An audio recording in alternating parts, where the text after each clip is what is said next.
Good afternoon. I'd like to record a little presentation on the computer principles, and this one we'll be talking about is the algorithms and flow chartings, which is through chapters 1 and 2 within your text reading. The topic for this discussion is I'll review the programming cycle that was presented to you in chapter 1, give a definition of an algorithm with some examples, definition of flowcharts, symbols used, and a sample flowchart, and finally an example of a problem with an algorithm and flowchart so that you can explore that and take a look at that, and hopefully that will help you understand flowcharting with with algorithms. The cycle, essentially there's 7 steps. We need to understand the problem or opportunity, whatever that may be. We're trying to fix something or at least improve some type of process that's done manually. Once we understand the problem or opportunity, we analyze a solution. What is the best course to take? Once we have we decide which way we want to go, we design it, whether that's writing a brand new program or changing a program we already have. The next step is write the code. Essentially, with the syntax, the programming language you're going to be utilizing, we'll write the code. We will then go ahead and test the code, make sure that the problem and all the different scenarios are covered in testing, so that when we let someone use it after we're done, that they should not have any errors coming out of our program. Document the usage of the program. If there's anything special, make sure that we let the end user, the person going to be utilizing it daily, understand it. And then finally maintain the program, making changes to maybe something that we neglected to do, or there may be some type of bug, something inside the program that's given some errors, and so we want to maintain and change those. So now we look at, that's kind of the steps to go from step 1 all the way through the end. Part of the analysis phase is to do the algorithm and do the flow charting so that we really understand it. So what is an algorithm? It can be defined as the following. It's a step-by-step series of instructions to accomplish a single logical unit of work. It's very important, step by step. And algorithms need to follow some basic requirements to use as an effective tool. They must be detailed and understood by the reader of the algorithm. Do not make assumptions. Meaning this is, if we go ahead and we sit down and we speak with one of the end users that wants us to write a program for them, we must make sure that what we're doing is step by step so that they can look at it and understand what we're doing, and making sure that yes, that's exactly what they do in their job. I must be clear with the instructions and avoid any hearsay statements. And what I mean by that is, for example, if I gave you instructions, and a good example of algorithms is a directions to my home. If in my directions I said, and take a left at the house that burnt down 5 years ago, you've never been there, you would not know about the house that burnt down 5 years ago, so therefore you would not take that turn. They are not written in any programming language, so the reader does not need to know the language to understand what the instruction is going to accomplish. Sometimes I see programmers go ahead and start writing the actual code in the programming language, and then they give it to a non-programmer that's trying to interpret it. It's very hard to do so. So we want to keep it very English-like. Examples: adding together all the transactions of daily business and generating the totals of all the transactions. So that would be a step-by-step example of what we would do as far as that. I already mentioned instructions to my home. If not clear, for example, go past the house that burnt down 4 years ago, you will potentially get lost. Generate the payroll check. There are a number of steps, deductions that must be incorporated. If you ever wanted to really realize all the steps involved in generating a payroll check, there's many of them, and so it's very complex. Numerous daily tasks performed by a business in the course of their activities. Flow charting. can be defined as the following. It is essentially a pictorial view of your algorithm utilizing a series of data symbols with a data flow arrow directing the flow.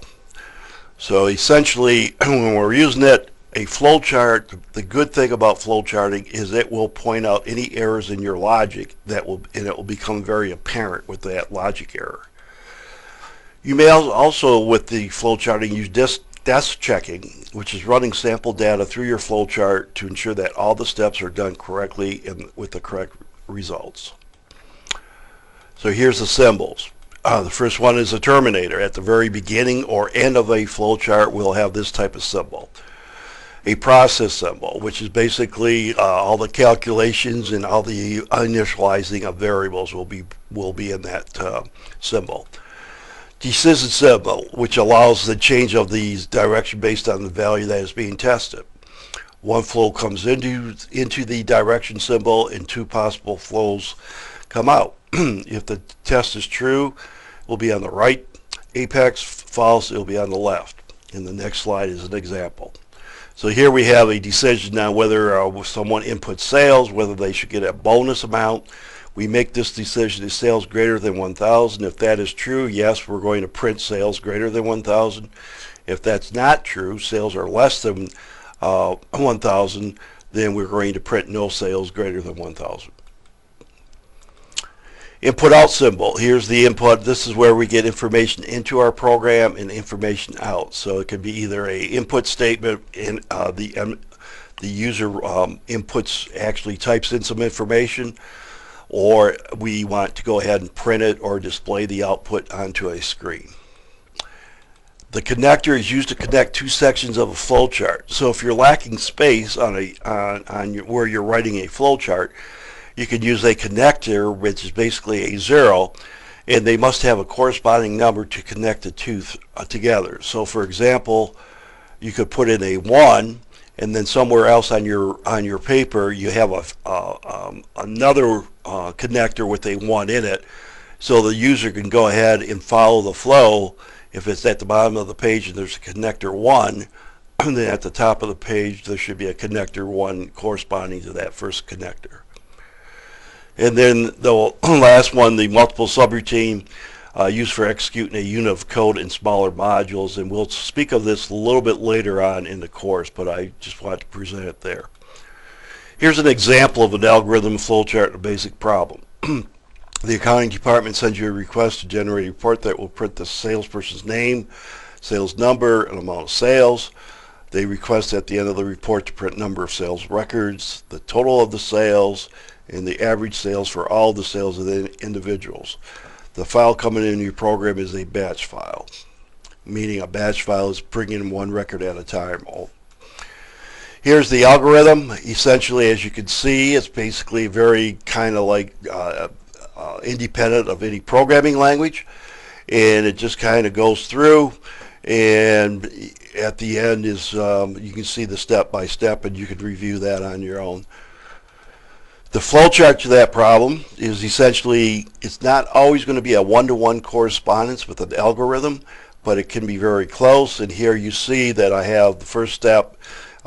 We initialize a variable called total. We initialize a variable called count. We read our first record. If it's not end of file, EOF stands for end of file. If it is not the end of file, which is the no, then we're going to add sales to total, add 1 to count. We're going to print that individual record, and then we're going to read that next record. If it's not in the file, then we're going to go back up. So the middle portion here is really our main loop of the program. When we do reach end of file, when we have no more records to process, we're going to go ahead and exit. We're going to calculate our average is equal to total divided by count. We're going to print that average, print the total, and then print count, and then we're going to stop process. Here was coming over here, number 2, is that if it was end of file on the first record, the file's empty, we print no data, and we stop. So here's an example of a problem I'd like you to look at and kind of see if you can figure out the algorithm as well as the flow chart. Ms. Butterworth has a problem that she would like you to solve. Currently, she has to input her sales on a piece of paper, And when there are no more individual sales, she adds up the sales amount, calculates the tax, and adds that amount for the total due. Once the total is arrived at, she charges the customer and gives the customer a paper copy of the sales. She would like added on the sales receipt the number of items plus the average of the items. Could you automate this process so that Mrs. Butterworth can begin using her computer she received for Christmas from her grandchildren? So that's an example of where you would create an algorithm, and then once you created the algorithm, you create the flowchart. So take a look at that and see if that kind of gives you a challenge, and see where you feel that you fit in with that. So again, thank you for your attention. If you need, please send me an email. If you want any more assistance with this, I'll be more than happy to help you at any time. Thank you.